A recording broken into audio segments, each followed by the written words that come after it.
Pemirsa, Iran tidak gentar menghadapi blokade Amerika Serikat. Iran juga tekankan akan menggunakan segala cara untuk mempertahankan negaranya. باید دشمن رو ناکام بذارید. انقدر باید این تلخی ناکامی رو توی کام دشمن بریزیم که بدون اینجا جای این کارا نیست.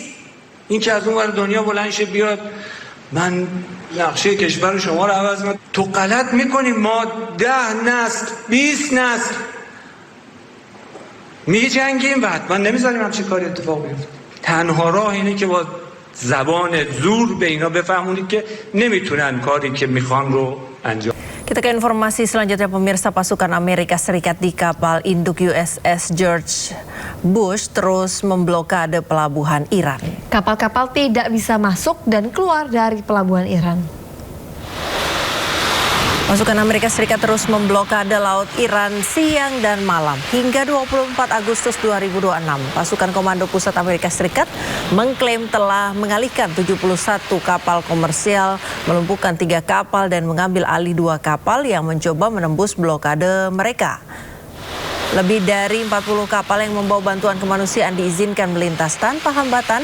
Dan sementara itu, Menteri Perang Amerika Serikat Pete Hegseth menegaskan bahwa angkatan militernya bersiap menyerang Iran. No. If we need to use kinetic strikes, we'll use them. If Iran is foolish enough to overplay their hand or mess with the American military, we'll do what we need to do. But economic pressure, we know, hurts them the most.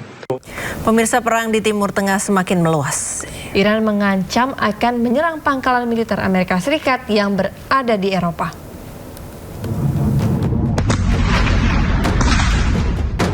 Iran mulai pertimbangkan serangan terhadap fasilitas militer Amerika Serikat di Eropa. Nantinya, serangan akan difokuskan pada fasilitas militer AS di Eropa bagian selatan dan tenggara. Tindakan ini akan diambil bila AS terus menyerang Iran.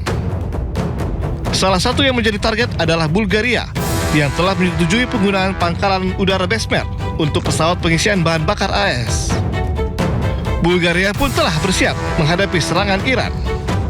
Отношение на базата в Безмер, координирано с Министерството на отбраната и под ръководството на министър-председателя, сме предприели всички възможни мерки, включително сме се подсигурили, като мерките, които сме предприели, са за много по-високо ниво на заплаха от тази, която реално се докладва по линия на службите и постъпващата информация. Следим постоянно ситуацията и процесите и ще продължаваме да прилагаме мерки, които са изпреварващи и са в много по-голяма степен така интензивни спрямо нивото на информацията за заплаха към момента. Tak hanya itu, serangan yang menewaskan 3 personel militer AS menjadi bukti kemampuan Teheran menyerang target dalam jarak jauh.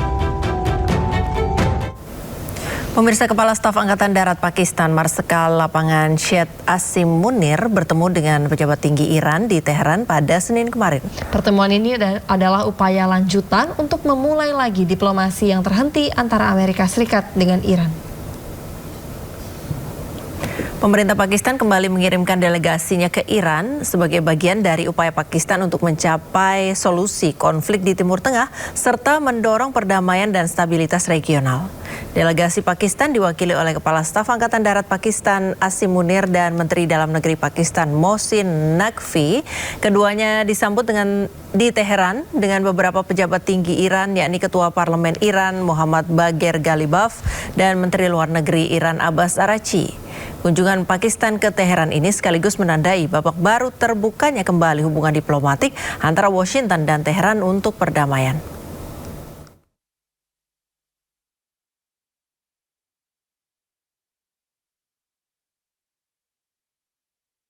LRT Kelapa Gading Manggarai akan beroperasi penuh mulai hari ini. Rute Kelapa Gading Manggarai memiliki panjang sekitar 12,2 km ini dan melayani 11 stasiun. LRT Jakarta rute Kelapa Gading Manggarai dijadwalkan beroperasi penuh mulai hari ini dengan jam operasional pukul 5 pagi hingga 12 malam waktu Indonesia Barat. Pada tahap awal, moda transportasi tersebut diproyeksikan mampu mengangkut hingga 80.000 penumpang per harinya. Pemprov DKI menetapkan tarif khusus selama masa transisi yaitu sebesar Rp5.000 hingga Oktober 2026. Diketahui rute Kelapa Gading Manggarai memiliki panjang sekitar 12,2 km dan melayani 11 stasiun. Stasiun LRT ini juga dipersiapkan menjadi salah satu simpul integrasi dengan Transjakarta, KRL komuter lain, dan kereta api bandara.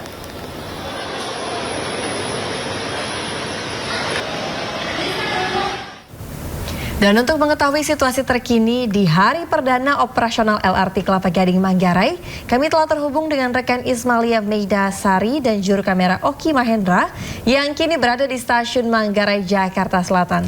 Selamat pagi rekan Ismalia, bagaimana antusiasme masyarakat atas operasional LRT perdana pada hari ini? Ya, selamat pagi Lala, Priska dan juga pemirsa. Betul sekali, LRT jurusan Manggarai Kelapa Gading ini akan segera beroperasi. Nantinya akan diresmikan oleh Gubernur DKI Jakarta Pramono Anung beserta Presiden Republik Indonesia Prabowo Subianto. Dan untuk bagaimana antusiasnya, memang untuk saat ini di tempat kami melaporkan, khususnya tepat di depan LRT Manggarai ini memang sudah dipersiapkan untuk nantinya akan diadakan peresmian yang nanti dijadwalkan pada pukul 1 siang. Dan juga untuk masyarakat, karena memang ini Priska, Lala dan juga pemirsa belum beroperasi penuh, menunggu untuk diresmikan, sehingga masyarakat memang masih belum bisa menaiki koridor di LRT Manggarai ini, yang dimana kita ketahui Priska, Lala dan juga pemirsa, untuk LRT Manggarai ini memiliki panjang sekitar 12,2 km dan nantinya ini bisa melayani 11 stasiun, dan ini juga menjadi titik simpul atau menjadi salah satu dipersiapkan menjadi salah satu simpul untuk integrasi Transjakarta, komuter lain, dan juga kereta api bandara. Yang nantinya ini juga untuk tarifnya ini masih terjangkau sekitar Rp5.000, dan nanti ini direncanakan akan bisa beroperasi mulai pukul 5 pagi hingga pukul 12 malam. Jadi masyarakat yang mau menuju ke Kelapa Gading bisa melalui jalur LRT Manggarai Kelapa Gading ini. Sementara itu dapat kami laporkan kembali ke Anda. Baik, terima kasih rekan Ismalia Meida Sari dan juru kamera Oki Mahendra melaporkan langsung dari stasiun Manggarai, Jakarta Selatan. Selamat bertugas kembali rekan-rekan. Kita ke informasi selanjutnya, pemirsa. Roy Suryo akan menjalani sidang putusan pra-peradilan keempat pada hari ini. Tersangka kasus tudingan ijazah palsu Presiden Joko Widodo, Roy Suryo, akan menjalani sidang putusan pra-peradilan keempat di Pengadilan Negeri Jakarta Selatan pada hari ini. Berdasarkan sistem informasi penelusuran perkara, PN Jaksel sidang akan digelar pada pukul 9 pagi waktu Indonesia Barat pagi ini. Diketahui pra-peradilan keempat Roy Suryo tersebut berkaitan dengan pencekalan. Dirinya meminta hakim pra-peradilan menyatakan pencekalan terhadap dirinya tidak sah.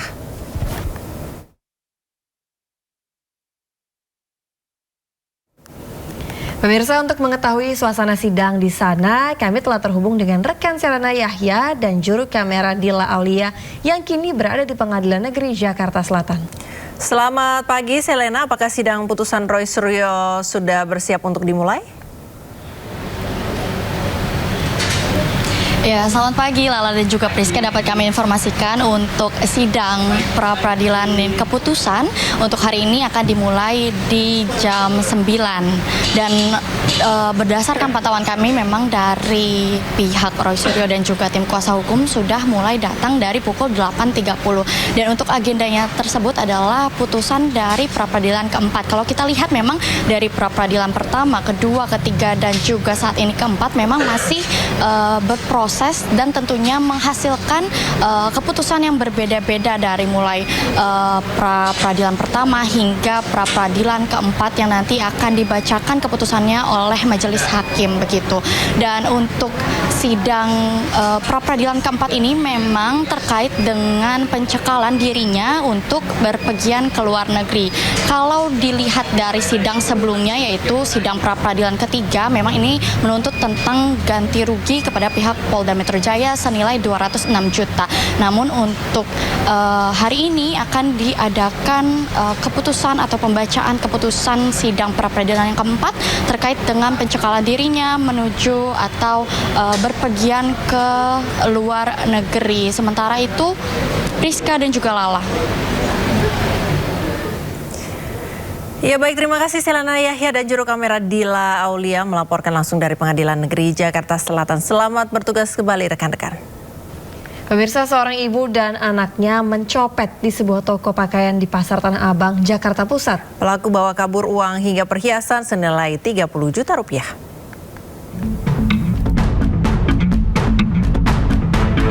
Kamera pengawas merekam aksi pencopetan di sebuah toko pakaian di Pasar Tanah Abang, Jakarta Pusat. Saat sedang memilih daster, seorang ibu-ibu berkerudung merah jambu terus mendekati ibu-ibu berkerudung coklat. Memanfaatkan kelengahan korban, pelaku pun beraksi merogoh tas korban dan mencuri uang pecahan dolar serta perhiasan. Setelahnya, pelaku kabur bersama anaknya yang mengenakan kaos putih.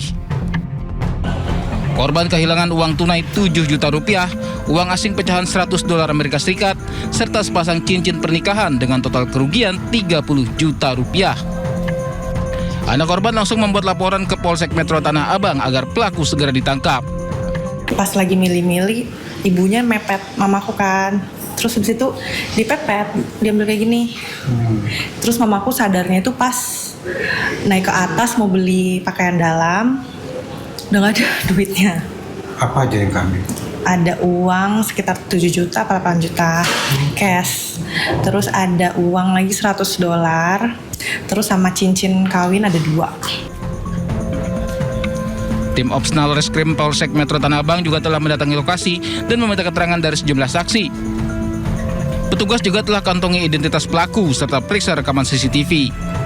Dari Jakarta, Rani Sanjaya, iNews melaporkan.